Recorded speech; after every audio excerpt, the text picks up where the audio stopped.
ଆପଣଙ୍କ ଭଣସା କଣ ମୋ ଭଉଣୀ ଅଳକାକୁ ଜାଣିଛି ମାନେ ଚିହ୍ନା ଜଣା ଅଛି। ହଁ ଚିହ୍ନା ଜଣା ଅଛି। କାଲି ପରେ ଶିବ ମନ୍ଦିରରେ ହିରଣ୍ୟ ବାବୁ ଅଳକା କଥା ହଉଥିଲେ ମୁଁ ନିଜେ ଦେଖିଛି। ମୋ ଭଣସା ହିରଣ୍ୟ ଏ 2 ଦିନ ହେଲା ଆସି ଆମ ଘରକୁ ଆସିଛି। ଏ ପ୍ରସ୍ତାବ ହିରଣ୍ୟ ନିଜେ ପଠେଇଛି ନା ଆପଣ ନିଜ ତରଫରୁ ଇଚ୍ଛା କରି ଆସିଛନ୍ତି? ଏ ପ୍ରସ୍ତାବ ଆମ ମାମୁଁ ଭଣସା 2 ଜଣଙ୍କର। କ୍ଷମା କରିବେ ପୀତାମ୍ବର ବାବୁ, ଏ ପ୍ରସ୍ତାବକୁ ମୁଁ ଗ୍ରହଣ କରିପାରୁନି। ସୁକୁମା ମୋ ଭଣସାଙ୍କର ଖବର ପସନ୍ଦ ନୁହଁ। ଖାଲି ଆପଣଙ୍କ ଭଣସା ନୁହଁ, ଆପଣଙ୍କ ଖାନଦାନ ମଧ୍ୟ ମୋର ପସନ୍ଦ ନୁହଁ। ସମ୍ମାନ ଥିଲେ ଆପଣ ନିଜେ ନ ଆସି ପ୍ରଥମେ ମଧ୍ୟସ୍ଥି ମାଧ୍ୟମରେ ଏ ପ୍ରସ୍ତାବ ପଠେଇଥାନ୍ତି। କାରଣ ପ୍ରସ୍ତାବ ପଡ଼ିବା ଆଉ ବିବାହ ସ୍ଥିର ହେବା ଏକା କଥା ନୁହେଁ। କଣ ନା ସୁକୁମା କାହିଁକି ମତେ ଡକେଇଲ?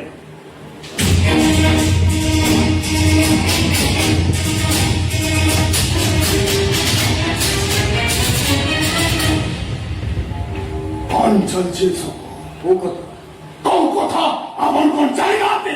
ତମେ ତ ମୋ ଝିଅକୁ ବହୁ ଭାବରେ ଗ୍ରହଣ କଲନି, ଏମିତିକି ଘରେ ରଖିଲନି, ଏମିତିକି ତମ ସାନ ଭାଇ ଅମରର ଅଧିକାର ତା ପାଖରୁ ଛଡେଇ ନେଲ। ସେ କୋର୍ଟର ଅଧିକାର ନେଲା। ମୁଁ ଏଥିରେ କଣ ବୋଲେ ସେ ଫାଲତୁ କଥା ବନ୍ଦ କରନ୍ତୁ। ମୁଁ ଅମର କଥା ପଚାରୁନି, ପଚାରୁଛି ମୋ ଭଉଣୀ ଅଳକାର କଥା। ତମ ଭଉଣୀ ଅଳକା ଏଇ ଅମୂଲ୍ୟ ମାଷ୍ଟର ସ୍ତ୍ରୀ, ସେ କଥା ମତେ କାହିଁକି ପଚାରୁଛ? ଆଉ ହିରଣ୍ୟ ଆପଣଙ୍କ ଭଣସା କି ନୁହେଁ? ସେ ମୋ ଭରସା, କିନ୍ତୁ ତମେ ତ ତାକୁ ପସନ୍ଦ କଲନି, ସେଇଥିପାଇଁ ଏଇ ଅମୂଲ୍ୟ ସହିତ ତମେ ତାର ବାହାଘର କରିଦେଲ।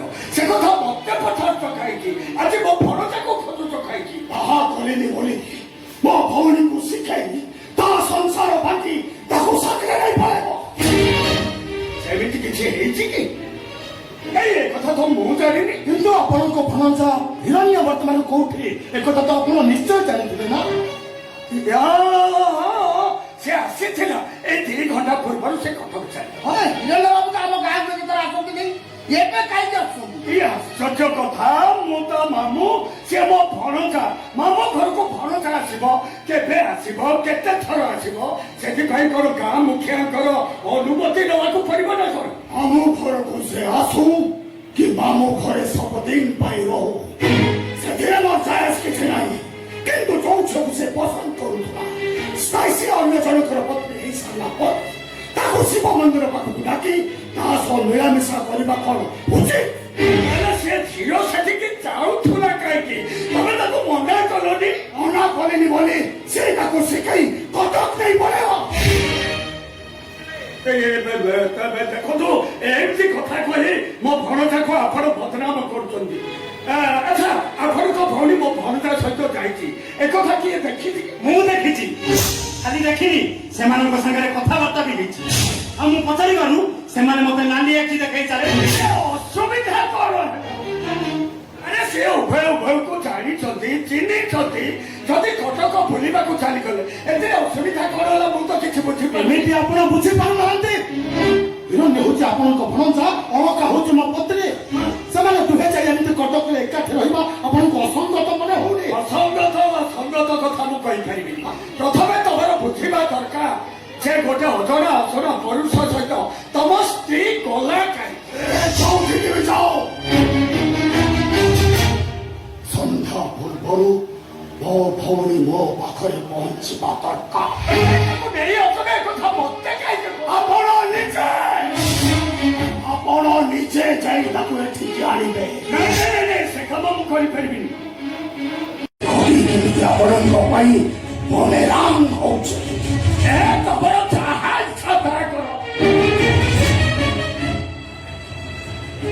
ହେଲେ ମନେ ରଖ, ତମେ କାହାର ମୁରବୀ ହେଇପାର କିନ୍ତୁ କାହାର ଭାଗ୍ୟ ବିଧାତା ନୁହଁ।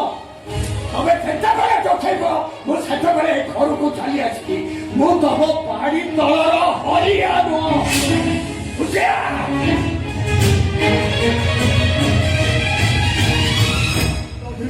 ଆମେ ଏବେ କଣ କରିବା?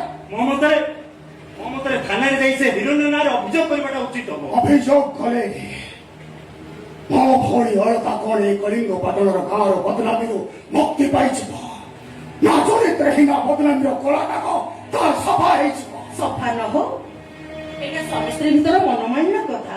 ଅଳକା ଘରକୁ ଫେରି ଆସି ତା ଶସ୍ୟରେ ଯୋଗ ଦେଇଦେଲେ ସବୁ ସମସ୍ୟାର ସମାଧାନ ହେଇଯିବ। ନାଇଁ ନାଇଁ ଭାଉଜ ନାଇଁ, ବଡ଼ ଭାଇଙ୍କର ସବୁ ନିଷ୍ପତ୍ତିକୁ ଆଜି ପର୍ଯ୍ୟନ୍ତ ମୋ ମୁଣ୍ଡ ନୁହେଁ ମାନି ନେଇ ଆସିଛି, କିନ୍ତୁ ଏ କ୍ଷେତ୍ରରେ ତାଙ୍କର ଏ ନିଷ୍ପତ୍ତିକୁ ମୁଁ କେବେ ବି ମାନି ନେଇ ପାରିବିନି।